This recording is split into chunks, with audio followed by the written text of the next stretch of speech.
Hello and welcome to a brand new series of The Guest List, the show that allows me to sit down with some of cinema's biggest names and not just talk about their work, but pick their brains about some of the films that they love.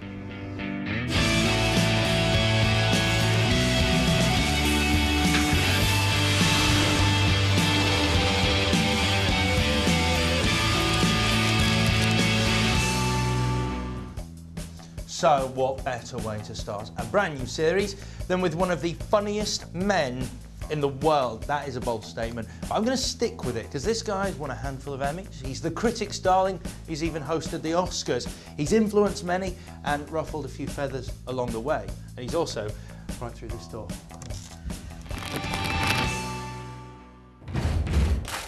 Episode 1, Season 4 of The Guest List brings us a comedian, actor, writer and producer whose humour is both near the knuckle and absolutely brilliant. He's a down-to-earth fella who can find laughter in all things, including death at a funeral. He's given zebras a voice, learned that you don't mess with the Zohan, but today no rules apply, as he joins me on The Guest List. Chris Rock, thank you for joining us on The Guest List. Thanks for having me. No, thank you, genuinely. Thanks for coming to my house to shoot it. This is, it's wonderful to be here. It was difficult to get in, but now we're here. It's relaxing. It's good to have you back in London. You spend a lot of time here. Yeah, just between promoting movies and doing concerts and coming back to do more concerts. Yeah, I think I might get me a flat, as they say. Not an apartment. Not an apartment, a flat. Yeah. Well, I would love to come round. You haven't invited me, I don't. I'll invite you. Thank you very much. Big party. Prince William's coming. Russell Brand. Yeah? Yeah. The big two. Yeah. Wow. Ricky Gervais is gonna pop by. You are in London at the moment promoting your new movie, Death at a Funeral. I thought it was great. Thank you very much. It's a very, very funny film. Thank you, sir. Who's this? You know, I asked myself the same thing when my dad passed. I said, who is this man? No, Brian. Who's this in the coffin? Because that's not my father. Are you sure? Look at the damn body, man. You got Jackie Chan in there. There's a great performance from James Marsden in it, who ends up being naked. Hello. As a man who has also got their behind out on the big screen in Dogma, did you give him any tips? Was it his bottom? I just gave him some Vaseline. You know, you want to get a nice shine on. Yeah. Shiny hiney. That's what you want. It's even got its own catchphrase. Yeah, shiny hiney. You don't drab hiney. You know, you want the ladies to look at the shiny hiney. You want to be able to see your face. And even the guys, too. It's strangely flattering, isn't it? It is flat. If I walk through the gay part of town and nobody makes a move on me, I'm like, what do I have to do? What am I doing? I'm like, I stink? What's, you know, I don't look that straight, right? Somebody take a shot, right? Just allow me to say no. Right, on to your movie choices for the guest list films you love, and the first of these is from 1988, and it's Coming to America. Let the courtship commence. I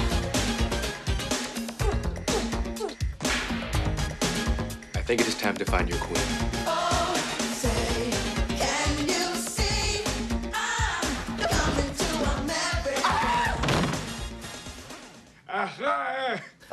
Coming to America. One of the greatest movies of all time. One of the best romantic comedies ever made.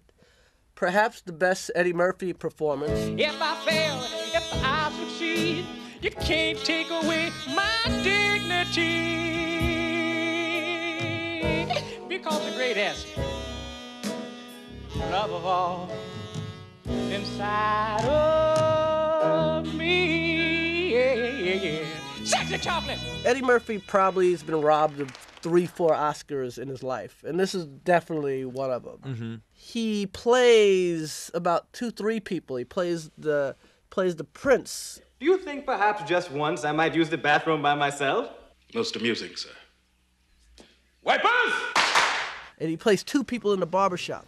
One great scene in this movie, Lisa finally kissed him. The great Sherry Headley gives him a kiss, and he's coming home, and he's singing Jackie Wilson, To Be Loved. To be loved! To be loved! But he's singing it in an African accent. So he's doing an African guy doing Jackie Wilson. Like, His performance is so amazing. And of course, there's the McDonald's McDowell's subplot, which is just great. John Amos Yes. as the dad is such a cool performance. See, they're McDonald's. I'm McDowell's. Huh? This is the bit where he's going like, well, McDonald's have the golden arches. We got the golden Arcs. Louis Anderson's in it. A little tidbit people don't know. Marlon Wayans had that part for a minute, but they thought they needed some white people in the movie. So they paid him for the part. Oh, wow. Yeah, because they replaced him at the last minute. And that's where the big bucks start rolling in. It was Arsenio's first movie, and he's really good in it, too. You're not gonna hate me. Yes! I don't know what you come to do, but I come to praise the name. The imposing presence of James Earl Jones. James Earl Jones. It's such a clever film as well. There's the bit where he's talking to John Amos, and he uses a Darth Vader line. He goes, Do not alert him to my presence. I shall deal with him myself. like you said, it was the first time Eddie Murphy did play multiple roles, something obviously he did a lot He played since. multiple roles, and he played a romantic lead, and he was great. God damn, that boy can sing. You must be crazy. He good. You must be crazy. It's directed by John Landis. John also directed Trading Places, also directed Animal House, so it was like his best movie, I think. Although they famously didn't get on afterwards. They famously didn't get along, and it was over a girl. Because I was hanging out on the set. Oh, yeah? A little bit back then. They didn't get along over a girl, and I guess they got over it eventually. So for your next movie choice, we are jumping forward 20 years to 2008, and it's the Coen brothers who get picked a lot, although we've never had this movie, Burn After Reading. You can be a spy too, madam.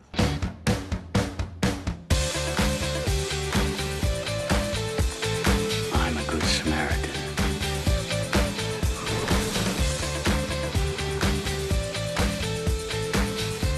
Report back to me when it makes sense. I think Burn After Reading's better than No Country for Old Men. It is a very underrated movie. It's a lot about society today, and Frances McDormand's whole obsession to get this surgery is unbelievable.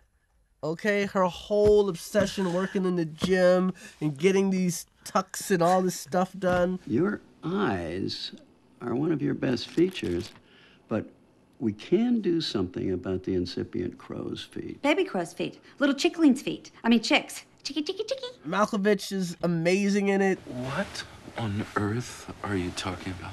I thought it was the funniest movie Clooney's ever done. It might be my favorite Coen Brothers movie. Wow. It's really... Because that's a statement. It's really, really, really underrated. People just take for granted how funny the Coen Brothers are. Mm-hmm. Brad Pitt's hysterical in this movie. Six right. Which is kind of annoying. When you're Brad Pitt, you kind of want to go, you're Brad Pitt, you don't get to do funny like that as well. Brad Pitt plays the kind of he would have been if he didn't make it as a movie star. If he stayed in whatever town he's from, he'd be some guy at a gym talking about his abs.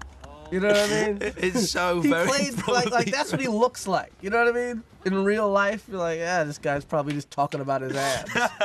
And it's an adult comedy with big laughs. Yeah. You know, adult comedies usually have little polite laughs throughout. You know what I mean? But this is like adults doing it big. Does that have shell food in it? Shell food? Oh, I got a sensitivity. I go into anaphylactic shock. My larynx swells up and it closes. Oh, what the hell? Live dangerously, huh? Can't always wear a condom, right? Well, that's right. Not always. Yeah. Would you like, as an actor, to work with the Coen brothers? I would love to work with the Coen brothers in something like this. I like the last one, too. You mean A Serious Man? Yeah, that is a good film. That is an amazing movie. Oh, God. It's, again, an adult movie. I love the Coens, so whenever they use a black guy, they usually use him in a very black, stereotypical fashion. I got a feeling they don't really know a lot of black people. But I forgive that and still love the movie. I don't, you know. It's a great film. You know, they do black people the way Richard Pryor used to do white people in his act. Hello, how are you? I'm a white guy. It's like, who the Richard, what are you talking about? Like his one Achilles heel. His one Achilles heel, that he makes white people talk like this. And Coen Brothers make black people, I'm gonna nail your ass. If they did a movie with Obama, I'm gonna make a law. I got to call the Congress. That's the Coen Brothers and black people.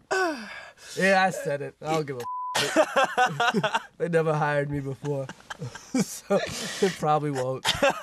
Right, that is it for part 1. But join me in part 2 when we're going to be talking more movies with Mr. Chris Rock. I'll see you in a moment.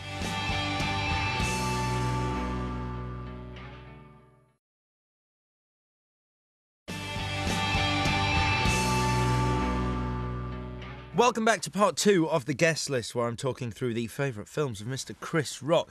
Now, we spoke earlier about your new movie, Death at a Funeral. You took on a producer role here. Now, is that something that you do because of the control, so you know what's going on? Yes, I'm a control freak. It's me and Madonna, and I have to control every aspect of it. No, you just want to be involved. You know what I mean? It's like, it's a comedy, and it has to fit you. It's like a suit. The suit has to fit. Mm-hmm. And you work on the casting, and you work on the script, and you have a say in hiring a director and all that stuff. I mean, it's a fantastic cast. When you've got so many stand-ups and great comedic actors, is it easier to make something funny? Because, I mean, is there a lot of improvisation that goes on? There's some improv, but, these guys are such good actors. They will extract the funny out of it, and they'll make things funny that I didn't even think was funny in the script. And it's like, I didn't know that could be funny. So it just makes your job so much easier.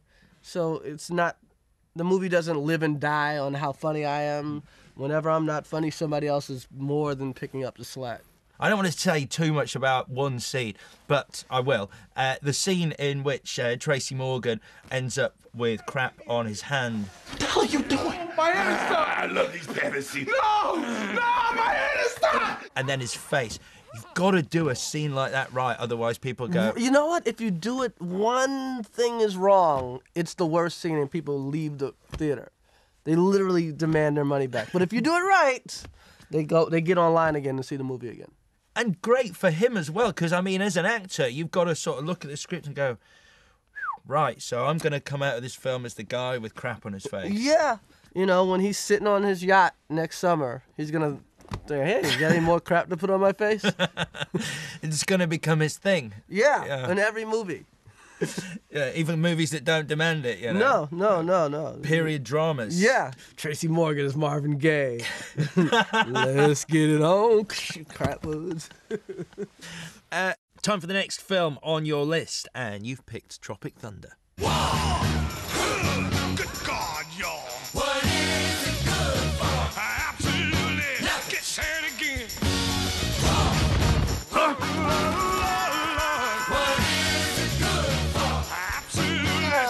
Cut! That's the trailer right there. Oh, Tropic Thunder is an amazing, amazing movie. The thing about Ben Stiller I told him this one time.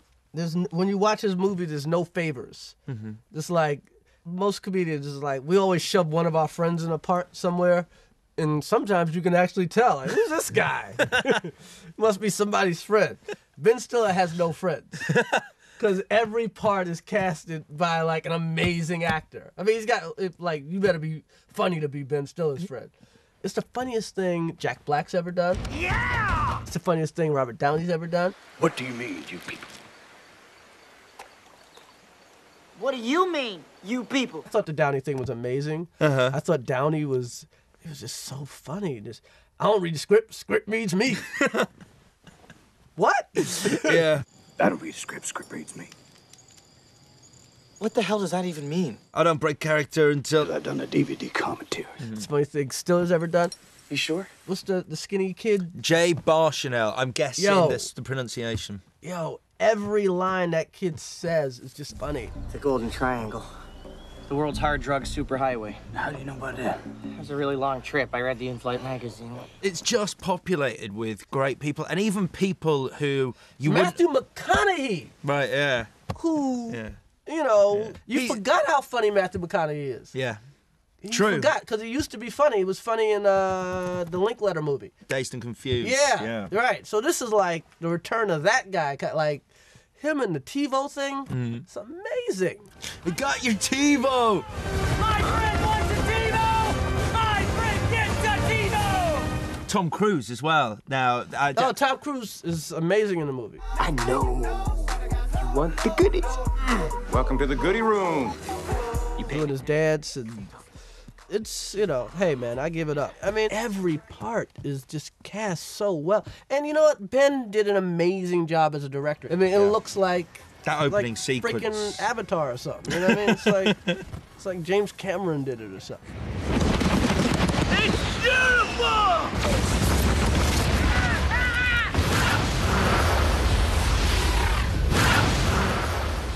It's weird. I remember I was talking to Ben, and he was like, I want to show you this movie. I want to show you this movie. First of all, Ben never says, I want to show you this movie, right? I've known the guy 20 years. So whenever somebody says they got to show me something, I go, must be some controversial black in here. It's like, all of a sudden you need my opinion on movie making out of the blue sky. I'm on this list, 9 movies in. I finally made you need to see it. Our final film choice, which is from 2008 and is Valkyrie. Any problem on Earth can be solved with a careful application of high explosives.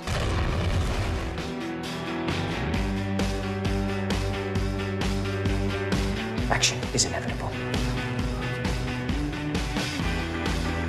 What makes you think you're stronger than the people? You were involved in a crime against your country long before you met God. Only God can judge us now. Valkyrie's a funny one. Yeah, go on, explain. Here's the deal with Valkyrie. I guess in 2007 or 2006, I bump into Bryan Singer right in the lobby of this hotel. And I go, hey, how's it going, man? Great. What are you working on? He goes, I'm doing this movie with Tom Cruise called Valkyrie. I said, what's it about? I said, well, it's about a guy who attempts to kill Hitler. Valkyrie is designed to contain civil unrest. But what if the SS was staging a coup? How would High Command respond? We would have no choice. We would declare a military state of emergency. Exactly, and initiate Valkyrie. Hitler's own reserve army, using Hitler's own plan, will have no choice but to seize power in Berlin to prevent the SS takeover. But only if he's dead. We have to kill Hitler. And I go, well, why don't you just kill Hitler? This is way before I had no idea Quentin Tarantino was going to do Inglourious Basterds. I just go, why would I want to see Tom Cruise not kill Hitler? It's true. That's what I want to see. I want to see killing Hitler. And I don't want to see movies where planes don't crash. You know what I mean? Yeah. I understand completely what you mean. The movie was good. Yeah. So I bumped into Bryan Singer about 6 months ago at a friend's house. And I go, what did I tell you? And he goes, kill Hitler. The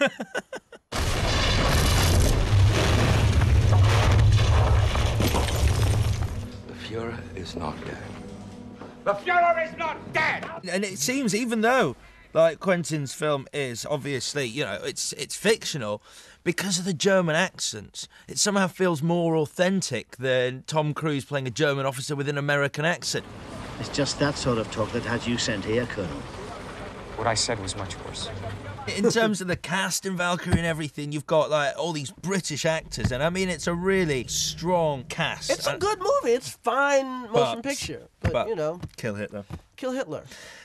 What is it? Zodiac. It's like Zodiac. You ever see Zodiac? Yeah, I did. Yeah. It's like, well, just catch him.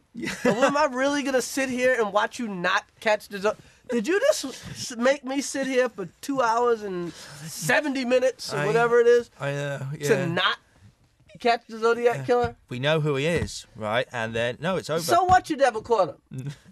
Does it matter? Does it really matter to my enjoyment right now? Mm-hmm. Does not matter. It does not matter. I would have a better time if you caught the Zodiac killer. Mm-hmm. And killed Hitler. In the same film. These would be better movies. Yeah.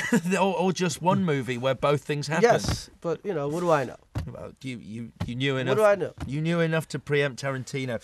Chris Rock, we are fresh out of time, but it's been a pleasure talking to you, man. Thank you. Thank you. All righty. Thank you very much. True stories. Everything I said was true. I believe every one of them. I told him to kill Hitler. Well, there you have it. What a hot tip for any budding actors who have to get their rear end out on camera. A little bit of Vaseline on either cheek. That's the answer from Chris Rock. I will see you in 7 days for more movie chat with a movie fan here on The Guest List.